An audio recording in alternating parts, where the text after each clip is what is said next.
바람이 뼛속까지 파고드는 서울의 겨울밤. 이준서는 병원 복도 끝에서 숨을 고르며 서 있었다. 그의 손에는 쥐고 있던 진단서가 구겨져 있었고 심장은 터질 듯 뛰었다. 게이 때문에 죽는다니. 이게 무슨 터무니없는 소리야. 그는 이를 악물며 중얼거렸다. 이준서 26세 평범한 그래픽 디자이너. 그는 몇 달 전까지만 해도 웃음이 많던 청년이었다. 하지만 한 통의 전화, 그리고 이어진 병원 방문이 그의 삶을 송두리째 뒤흔들었다. HIV 양성.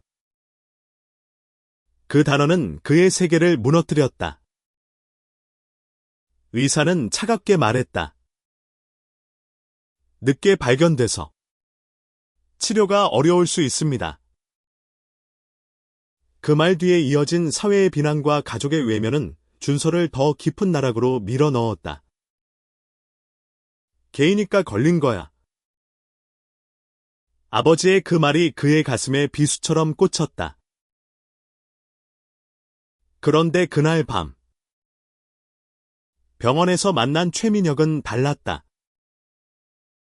32세의 내과 전문의. 민혁은 준서의 진단서를 보며 눈을 가늘게 떴다.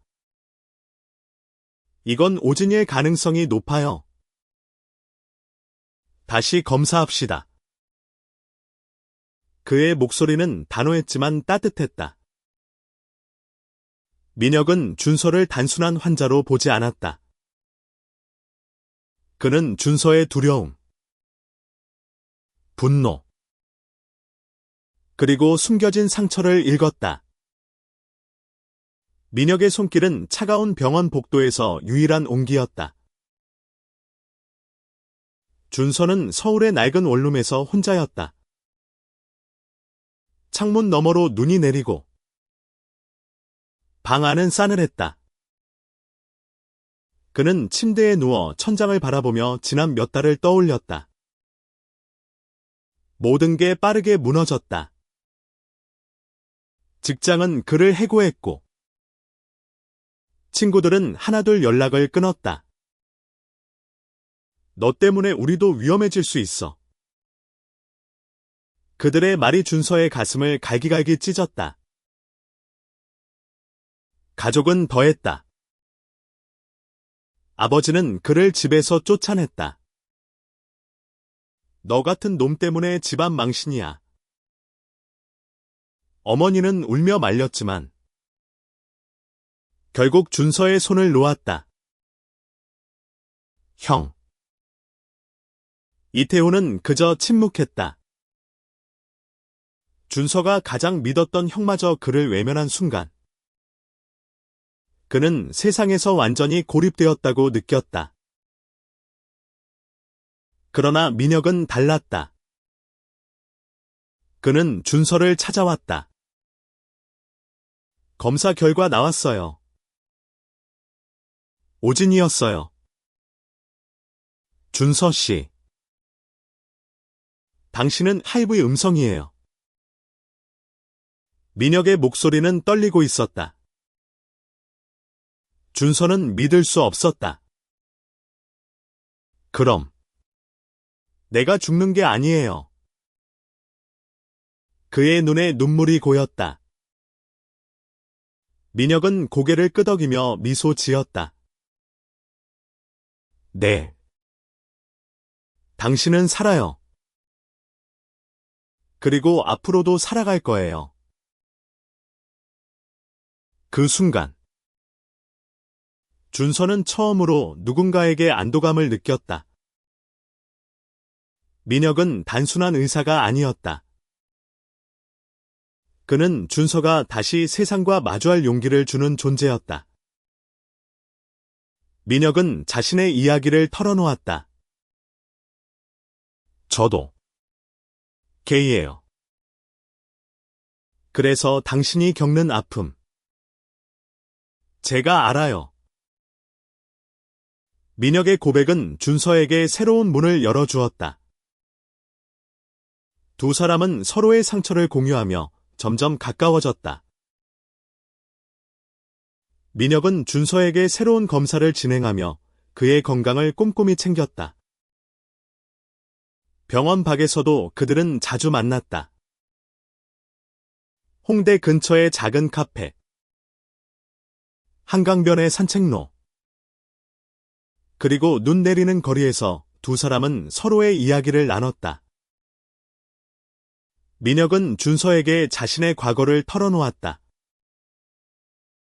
그는 명문대 의대를 졸업한 엘리트였지만 성 정체성을 밝힌 후 동료들의 차가운 시선을 견뎌야 했다. 그래도 후회하지 않아요. 진짜 나로 사는 게 더 중요하니까. 준서는 민혁의 말에 힘을 얻었다. 그는 다시 그림을 그리기 시작했다. 민혁은 그의 작업실을 방문해 그림을 보며 감탄했다. 준서 씨, 당신 재능 대단해요. 이걸 세상에 보여줘야 해요. 준서는 부끄러워하며 웃었다. 민혁의 응원은 그의 잃어버린 자존감을 조금씩 되찾아 주었다.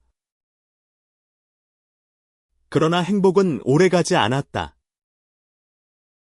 준서의 오진 소식이 가족에게 전해졌고 아버지는 다시 연락을 해왔다. 이제라도 정신 차려. 형 결혼식에 와서 가족 행세 좀 해라. 준서는 가슴이 철렁했다. 형의 결혼식.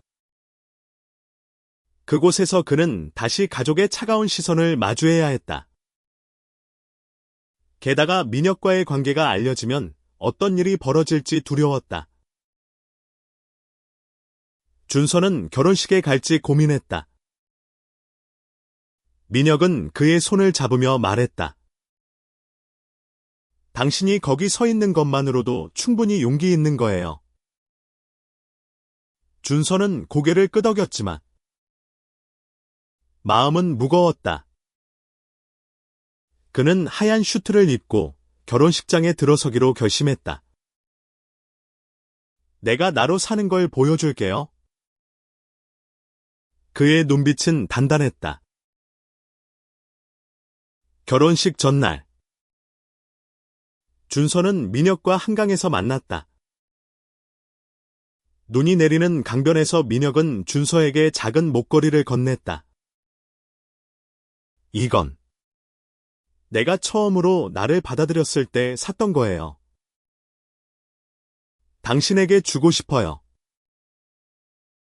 준서는 목걸이를 받아들며 눈물을 흘렸다. 두 사람은 서로를 끌어안았다. 그 순간 준서는 알았다. 그는 더 이상 혼자가 아니었다. 결혼식 날 아침 준서는 거울 앞에 서서 하얀 슈트를 입었다. 그는 떨리는 손으로 넥타이를 매며 자신의 모습을 바라보았다. 내가 정말 이걸 할 수 있을까? 그의 머릿속은 두려움과 결심이 뒤엉켰다. 민혁은 전날 밤 준서에게 말했다. 당신은 충분히 강해요. 그냥 당신답게 서 있으면 돼요. 그 말이 준서의 마음을 붙잡아 주었다. 서울 강남의 고급 웨딩홀. 화려한 샹들리에 아래 태훈의 결혼식은 성대하게 준비되었다. 태훈은 준서보다 2살 많은 28세. 성공한 변호사였다. 그는 항상 가족의 자랑이었고 준서와는 달리 아버지의 기대를 한몸에 받았다. 하지만 태훈은 준서가 게이라는 사실을 알게 된 후 단 한 번도 그를 위로하지 않았다. 그 침묵이 준서에게는 또 다른 상처였다. 준서가 결혼식장에 도착했을 때 홀은 이미 하객들로 가득했다. 그는 하얀 슈트를 입은 채 문 앞에 서서 숨을 깊게 들이마셨다. 그의 등장은 사람들의 시선을 끌었다. 저 사람. 이준서 아니야? 속삭임이 퍼졌다. 아버지의 눈빛은 얼음처럼 차가웠다. 어머니는 놀란 얼굴로 그를 바라보았지만 이내 고개를 돌렸다.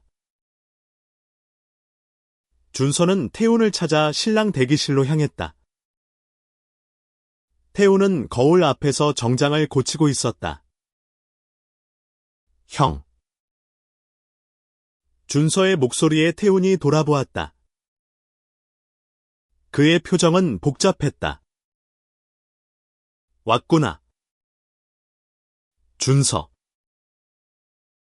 태훈의 목소리는 덤덤했지만 눈빛에는 미묘한 감정이 스쳤다. 아버지가 오라고 해서 왔어. 준서는 떨리는 목소리로 말했다. 태훈은 잠시 침묵하더니 고개를 끄덕였다. 그래. 고맙다. 결혼식이 시작되었다. 태훈과 신부. 윤서연이 입장하자 모두의 시선이 그들에게 쏠렸다. 서연은 27세. 밝고 따뜻한 미소를 가진 여성이었다. 준서는 멀리서 그들을 바라보며 미소 지었다.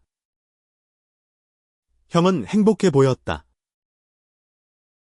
하지만 그의 가슴 한구석은 여전히 무거웠다. 가족은 그를 받아들일까? 아니면 또다시 밀어낼까? 식장이 조용해지자 아버지가 마이크를 잡았다.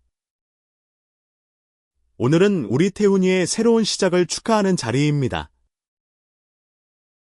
그의 목소리는 단단했지만 준서를 한 번도 쳐다보지 않았다. 준서는 그 시선을 느끼며 이를 악물었다. 그는 더 이상 도망치고 싶지 않았다. 식후 연회에서 준서는 홀로 테이블에 앉아 있었다. 하객들 사이에서 그의 하얀 슈트는 유난히 눈에 띄었다. 몇몇은 그를 힐끔거리며 수근거렸다. 저 사람. 그 병 걸렸던 애 아니야. 게이 때문에 집에서 쫓겨났대. 준서는 그 소리를 들으며 손을 꽉 쥐었다. 그때 누군가 그의 어깨에 손을 올렸다. 민혁이었다. 여기 있었네요. 민혁은 부드럽게 웃으며 그의 옆에 앉았다. 그는 오늘 준서를 위해 이 자리에 함께 와주었다. 괜찮아요. 민혁의 질문에 준서는 고개를 끄덕였다. 그냥 여기가 내 자리가 아닌 것 같아서. 민혁은 그의 손을 잡았다. 당신 자리는 당신이 만드는 거예요. 여기 있는 것만으로도 당신은 충분히 멋져요. 그 순간 아버지가 다가왔다. 준서. 너 뭐야? 이게. 이런 자리에서까지. 그의 목소리는 날카로웠다. 민혁이 준서를 감싸며 일어섰다. 이준서 씨는 누구보다 용기 있는 사람입니다. 그를 이렇게 대하는 건 부끄러운 일입니다. 아버지의 얼굴이 굳어졌다. 주변 하객들의 시선이 그들에게 쏠렸다. 준서는 떨리는 목소리로 말했다. 아버지. 저는 그냥 저로 살고 싶었어요. 그날 밤, 준서와 민혁은 결혼식장을 나와 한강으로 향했다. 눈은 여전히 내리고 있었다. 준서는 민혁의 손을 잡으며 말했다. 고마워요. 민혁 씨. 당신이 없었으면 오늘 못 버텼을 거예요. 민혁은 미소 지으며 대답했다. 당신이 나를 더 강하게 만들었어요. 준서 씨. 두 사람은 서로를 바라보며 웃었다. 그들의 사랑은 아직 시작에 불과했다. 결혼식 이후 준서의 마음은 복잡했다. 그는 민혁과 함께 서울의 밤거리를 걸으며 생각에 잠겼다. 아버지의 차가운 말, 하객들의 수군거림, 그리고 태훈의 침묵. 하지만 민혁의 손길은 그 모든 것을 잊게 해주었다. 준서 씨. 오늘 정말 멋졌어요. 민혁의 말에 준서는 미소 지었다. 멋지다니요. 그냥 떨면서 서 있었을 뿐인데. 민혁은 고개를 저었다. 아니요. 당신은 당신 자신을 지켰어요. 그게 진짜 용기예요. 그의 말은 준서의 가슴에 따뜻한 불씨를 지폈다. 하지만 준서는 알았다. 이 싸움은 이제 막 시작되었다는 것을. 며칠 후,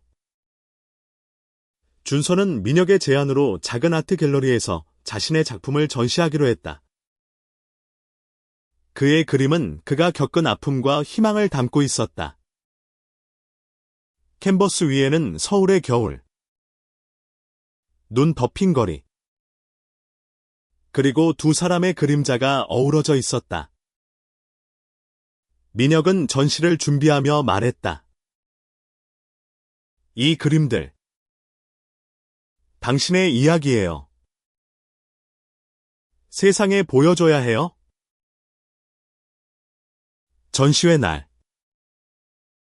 갤러리는 사람들로 북적였다. 준서는 긴장한 채 자신의 작품 옆에 서 있었다. 그의 그림은 강렬했다. 한 방문객이 다가와 물었다. 이 그림, 정말 감동적이네요. 무슨 이야기를 담은 건가요? 준서는 잠시 망설이다 대답했다. 제3이요. 그리고 제가 사랑하는 사람들.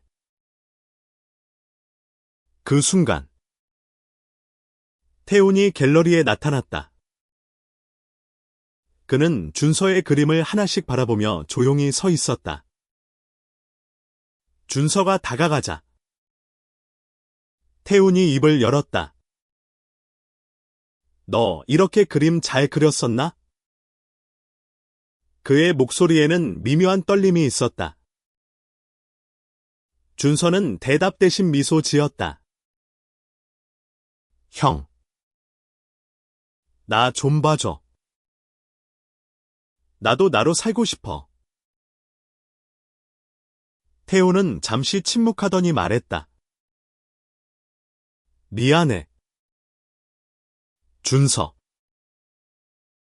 내가 너무 늦었나? 그의 눈에는 후회가 가득했다. 준서는 가슴이 뭉클했다. 늦지 않았어. 형. 지금이라도 이렇게 와줬잖아. 두 형제는 서로를 바라보며 오랜만에 진심을 나눴다. 하지만 모든 것이 순조롭지는 않았다. 전시회 소식이 SNS를 타고 퍼지면서 악플이 쏟아졌다. 깨이가 그린 그림. 역겹네. 이런 거 전시회에 올리다니. 준서는 댓글을 보며 숨이 막혔다. 민혁은 그의 어깨를 감싸며 말했다. 저들의 말에 흔들리지 마요. 당신의 그림은 진짜예요. 그날 밤 준서와 민혁은 갤러리에서 늦게까지 이야기를 나눴다. 민혁은 자신의 과거를 더 깊이 털어놓았다. 그는 한때 가족에게 버림받고 병원에서조차 차별받았던 순간들을 이야기했다. 하지만 포기하지 않았어요. 당신도 포기하지 마요. 준서는 그의 손을 잡으며 다짐했다. 하지 않을게요. 당신이 있으니까. 전시회 이후 준서의 삶은 조금씩 변하기 시작했다.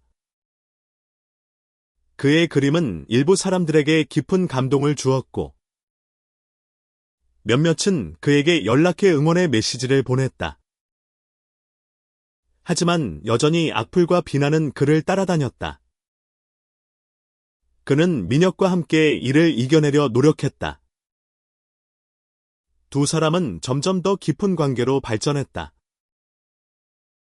민혁은 준서의 집에 자주 들렀고 함께 요리하며 웃음을 나누었다. 민혁 씨, 당신 요리 진짜 못하네요. 준서는 웃으며 말했다. 민혁은 장난스럽게 눈을 흘겼다. 뭐? 그래도 먹을 만하잖아요. 그들의 일상은 평범했지만 그 안에는 서로를 향한 깊은 애정이 있었다. 어느 날, 민혁은 준서에게 중요한 제안을 했다. 우리 같이 여행 갈까요? 그는 제주도를 제안했다. 바다 보면서 마음 좀 정리하고 싶어요. 당신이랑 같이. 준서는 망설였다. 그는 아직도 사람들의 시선이 두려웠다. 하지만 민혁의 눈빛을 보자 마음이 움직였다. 좋아요. 가요. 제주에서의 시간은 마법 같았다. 두 사람은 한라산을 오르고 바닷가에서 석양을 바라보며 이야기를 나눴다. 민혁은 준서의 손을 잡으며 말했다. 준서 씨, 당신이 내 옆에 있는 게 정말 꿈 같아요. 준서는 얼굴이 붉어지며 대답했다. 나도 그래요. 민혁 씨. 하지만 행복은 또다시 시련과 함께 찾아왔다. 제주에서 돌아온 후 민혁의 병원에서 그를 향한 비난이 커졌다. 누군가 민혁이 게이라는 사실을 병원 내부에 퍼뜨렸고 동료들은 그를 멀리하기 시작했다. 민혁은 담담히 받아들였지만 준서는 미안함과 분노로 가득했다. 내가 당신한테 피해를 준 거예요. 그의 목소리는 떨렸다. 민혁은 고개를 저었다. 당신 잘못이 아니에요. 이건 우리가 함께 싸워야 할 일이에요. 그는 준서를 끌어안으며 말했다. 우린 서로가 있잖아요. 그걸로 충분해요. 준서는 민혁을 위해 무언가를 하고 싶었다. 그는 새로운 그림을 그리기 시작했다. 이번엔 민혁을 주제로 한 작품이었다. 캔버스 위에는 민혁의 따뜻한 미소와 단단한 눈빛이 담겼다. 준서는 이 그림을 통해 민혁에게 고마움을 전하고 싶었다. 그림이 완성된 날,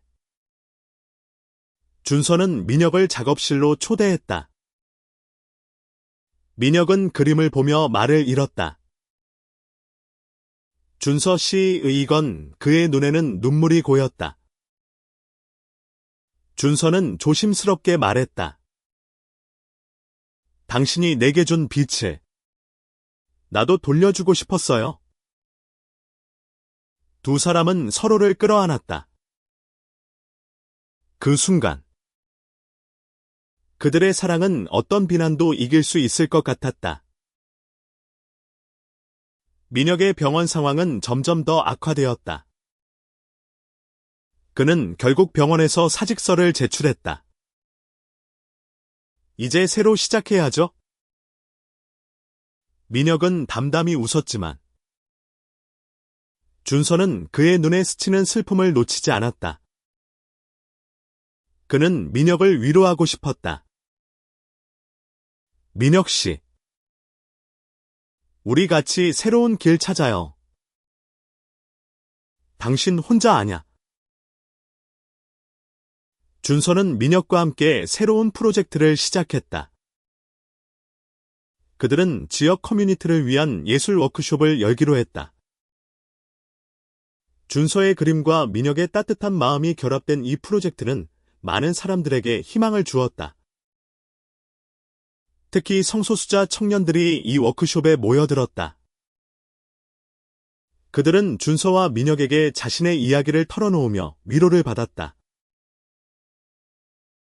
워크숍은 점점 더 많은 사람들에게 알려졌다. 준서의 그림은 사람들의 마음을 움직였고, 민혁의 따뜻한 말은 그들의 상처를 치유했다. 한 소녀가 준서에게 다가와 말했다. 저도 게이예요. 근데 무서워요. 가족이 절 버릴까봐. 준서는 그녀의 손을 잡으며 말했다. 괜찮아. 나도 그랬어. 하지만 넌 혼자가 아니야. 민혁은 그런 준서를 보며 미소 지었다. 당신 정말 많이 변했어요. 준서는 웃으며 대답했다. 당신 때문이죠. 두 사람은 서로를 바라보며 웃었다. 그들의 사랑은 단순한 연애를 넘어 서로를 더 나은 사람으로 만들어 주었다. 하지만 시련은 끝나지 않았다. 준서의 아버지가 워크숍 소식을 듣고 찾아왔다. 너 아직도 정신 못 차렸어. 그의 목소리는 여전히 날카로웠다. 준서는 떨리는 가슴을 진정시키며 말했다. 아버지, 저는 제 삶을 살아요. 그리고 그게 잘못이 아니에요. 아버지는 아무 말 없이 돌아섰다. 하지만 그의 눈에는 미묘한 흔들림이 있었다. 그날 밤, 준서와 민혁은 워크숍에서 만난 사람들과 함께 작은 파티를 열었다. 웃음과 음악이 가득한 공간에서 준서는 처음으로 자유를 느꼈다.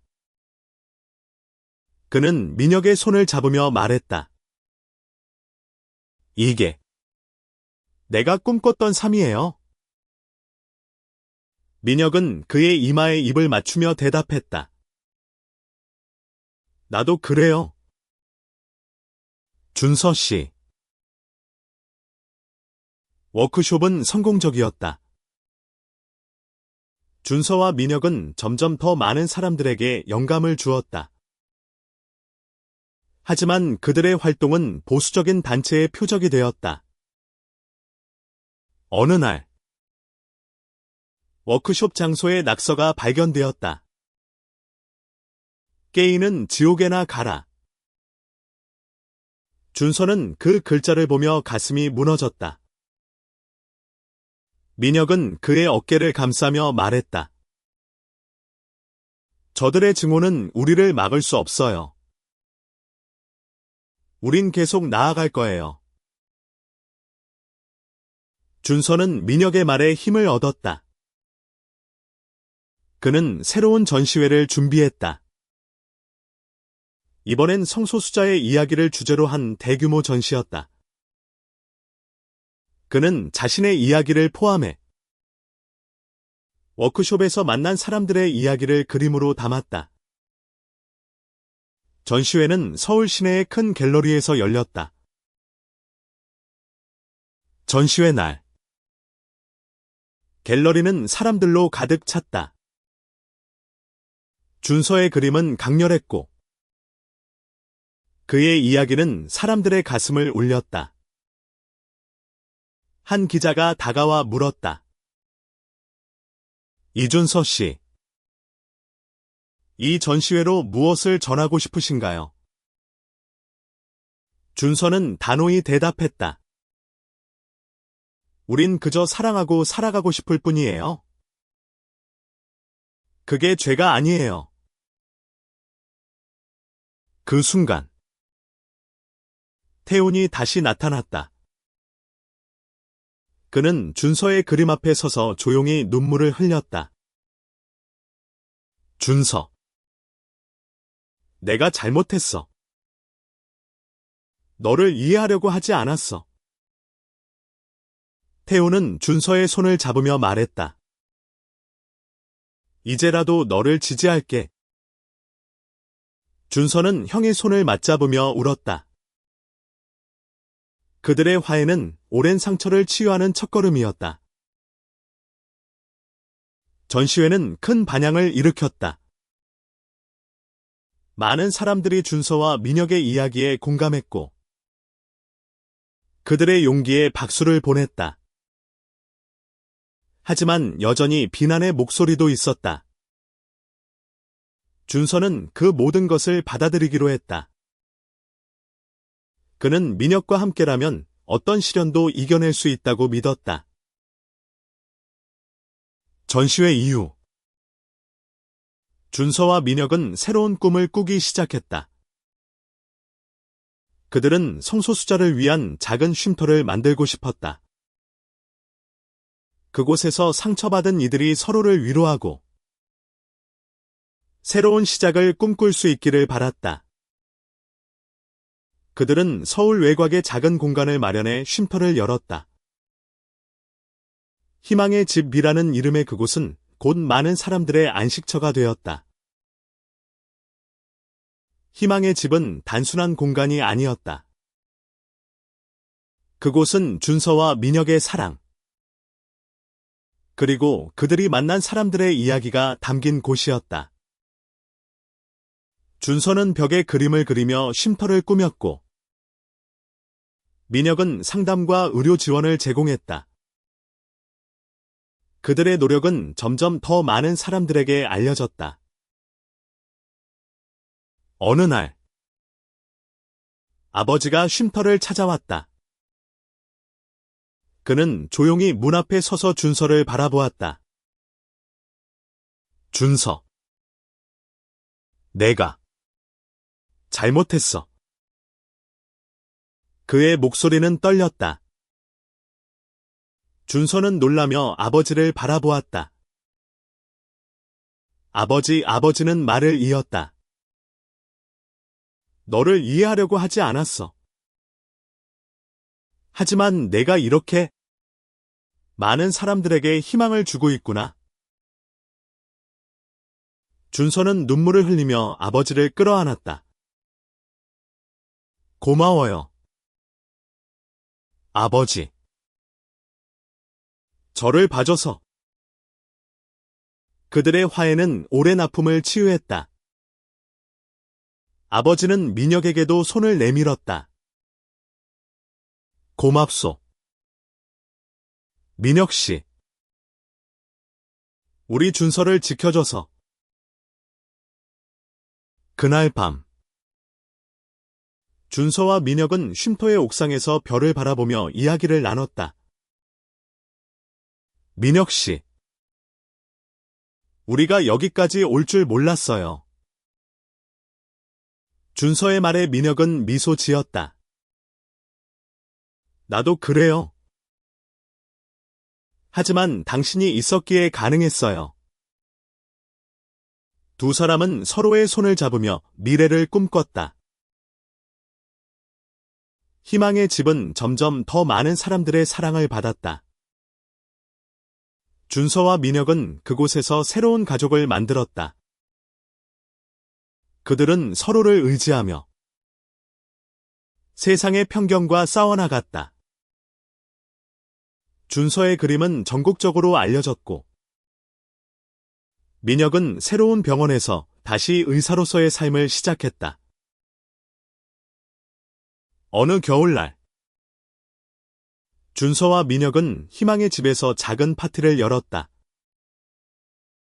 쉼터를 찾은 사람들, 태훈과 서연, 그리고 아버지와 어머니까지 함께였다.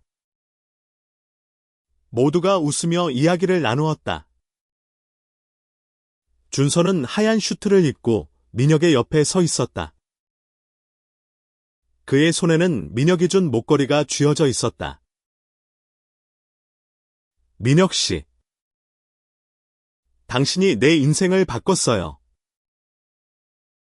준서의 말에 민혁은 미소 지었다. 아니요. 준서 씨. 우리가 서로를 바꾼 거예요. 두 사람은 서로를 바라보며 웃었다. 그들의 사랑은 세상의 어떤 비난도 이길 수 있었다. 파티가 끝난 후, 준서와 민혁은 눈 내리는 거리로 나왔다. 그들은 손을 잡고 서울의 밤을 걸었다. 준서는 하늘을 올려다보며 말했다. 이제 무섭지 않아요. 당신이 있으니까. 민혁은 그의 손을 더 꼭 잡으며 대답했다. 나도 그래요. 준서 씨. 우리 계속 함께 가요. 눈송이가 그들의 어깨 위로 내려앉았다. 그들의 앞에는 새로운 미래가 펼쳐져 있었다. 하얀 슈트처럼. 그들의 사랑은 순수하고 단단했다. 그리고 그들은 알았다. 어떤 어둠도 그들의 빛을 가릴 수 없다는 것을.